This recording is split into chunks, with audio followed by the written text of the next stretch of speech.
حمدالله محب ته بد خبر. امریکا د محب پر وړاندې بل اقدام وکړ. د پوهنتون ځینو استادانو، محصلانو او سیاسي او مدني فعالانو د یوه آنلاین لیک په امضا کولو سره له اکسفورډ اتحادیې غوښتي چې په دې اتحادیه کې د افغانستان د ملي امنیت د پخواني سلاکار وینا لغوه کړي.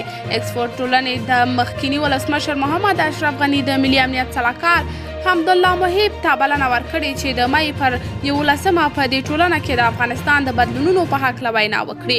د لیک د لاسلیک کوونکو په خبره محب د اشرف غني په ګډون د افغانستان له ځینو نورو لوړپوړو چارواکو سره له هېواده وتښتېد او افغانستان ته یې د یوې پیژندل شوې او بدنامې ترهګرې ډلې د راتګ لاره هواره کړه.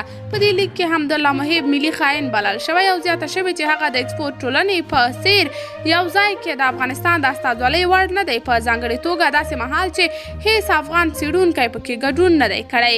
همداراز زیاته شوې محب د حکومت د پرځېدو مسؤل دی او باید په رسمي توګه له افغانانو بخښنه وغواړي، خو برعکس هغه وینا کولو ته د ورته کارونو په ترسروي غواړي ځان ته براعت ورکړي.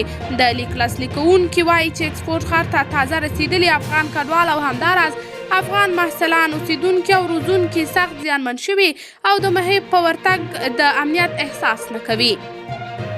اکسفورډ ټولنه د انګلستان د پوهنتونونو یوه باوري او پخوانۍ ټولنه ده چې په بیا یې د نړۍ د لویو شخصیتونو د وینا کوربهتوب کړی دی. قدرمنو لیدونکو، تاسې د دې موضوع په هکله څه نظر لرئ؟ نظریات مو راسره په کمنټ کې شریک، ویډیو لایک او چینل سبسکرایب